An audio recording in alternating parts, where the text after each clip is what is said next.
You go to the gym. You lift the weights. You eat the chicken breast. You are doing everything exactly the way you did it 20 years ago.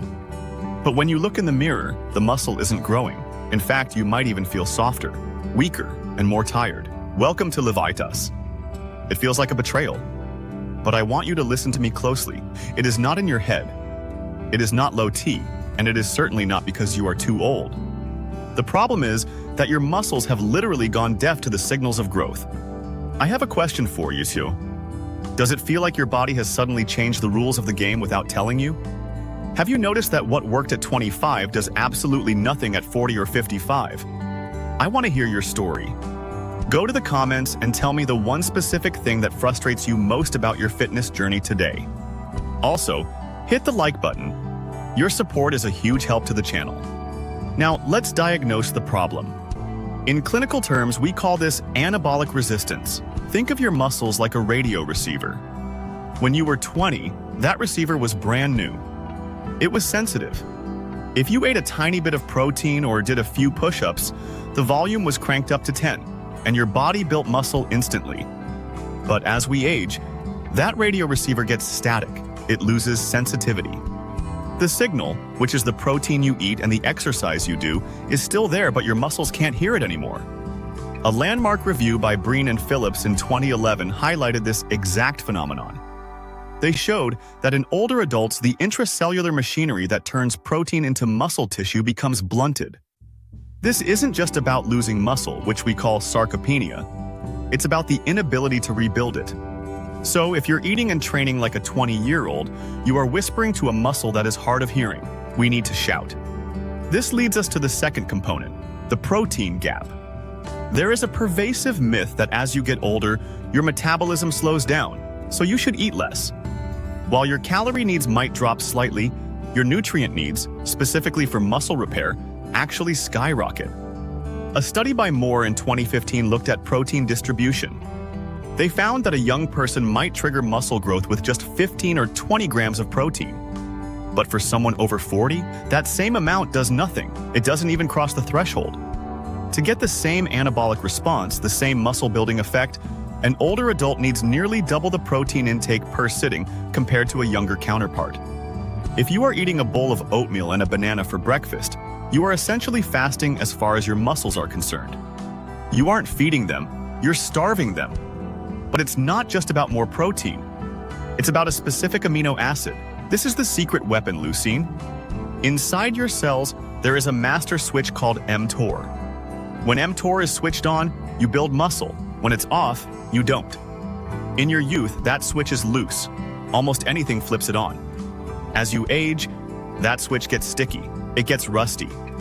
You need a sledgehammer to flip that switch. That sledgehammer is leucine.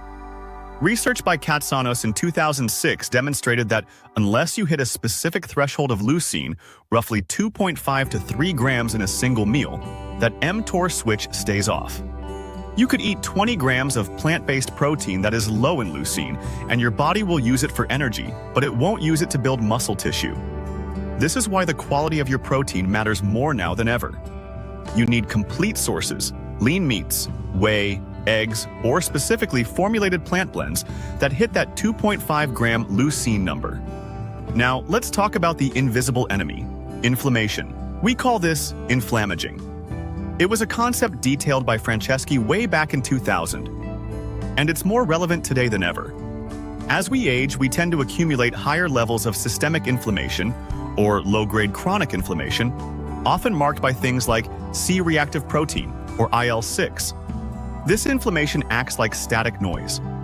Remember the radio analogy? Inflammation is the interference that scrambles the signal completely. If you are carrying visceral fat, that's the hard belly fat underneath the muscle, you are carrying a factory of inflammation. This inflammation actively blocks the mTOR signal. So even if you eat the protein, the chronic inflammation prevents the message from getting through. This is why managing stress, sleep, and gut health isn't just wellness talk. It is a metabolic necessity for building muscle, especially as you age. So, how do we train to fix this? Many people over 40 are told to take it easy. They switch to light weights and high reps to tone and protect their joints. But this is a huge mistake. Remember, your muscles are resistant to signals. Low-intensity exercise is a weak signal. Volume, meaning doing endless sets of 20 or 30 reps, often just causes joint wear and tear without ever triggering the growth response you are looking for. We need to look at the data from Peterson in a 2011 paper. The research is very clear. To overcome anabolic resistance, you need intensity. You need mechanical tension, the main stimuli for muscle growth. You don't need to lift a car, but you need to lift a weight that is heavy enough to challenge the muscle in the 6 to 10 rep range. You need to send a signal so loud that the muscle has no choice but to adapt. If you finish a set and you could have done 5 more reps, you didn't stimulate muscle growth. You just burned a few calories. Now, I need to address a trend that is very popular right now, but potentially dangerous for this specific issue, OMAD, or 1 meal a day, and aggressive intermittent fasting. I love fasting for autophagy and insulin sensitivity, but for muscle growth in older adults, it can turn into a trap. Because you have this hearing loss in your muscles, you need multiple distinct spikes of protein to keep the machinery running. If you eat all your protein in one giant meal, your body will take a longer time to digest it for muscle synthesis at one time, and it might have a hard time absorbing the amino acids. Then, you go 23 hours without protein. For an older body, that long period increases the risk of muscle breakdown. You might be taking 1 step forward and 2 steps back. For anabolic resistance, we prefer 3 distinct meals, spaced 4 hours apart, each hitting that leucine threshold. Finally, let's talk about the mechanics of your rep. If heavy weights scare you because of your back or knees, I have the best solution. It's called tempo. To bypass resistance without crushing your joints, focus on the eccentric, the lowering phase. Push the weight up for 1 second and lower it for a count of 4. 1, 2, 3, 4, that's it.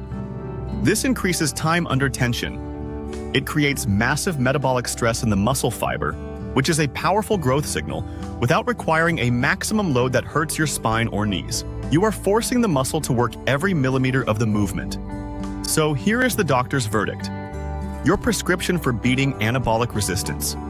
Stop grazing. Eat 3 distinct meals a day with a lot of protein. Remember, each meal must have at least 30 to 40 grams of high-quality protein to hit that 2.5 gram leucine threshold. Reduce systemic inflammation by prioritizing sleep and reducing processed junk foods. And train with intensity, not just volume. Make the muscle struggle, preferably with slow, controlled negatives.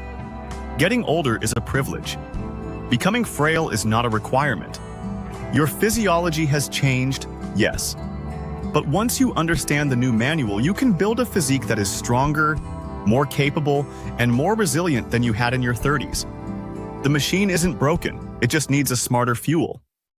Watch this video suggestion. It was especially picked for you. Also share, comment, give it a thumbs up, subscribe, and hit the bell icon. It helps a ton with the algorithm. Remain tuned for future videos to empower your health and fitness journey. So, stay healthy, stay happy, and keep going.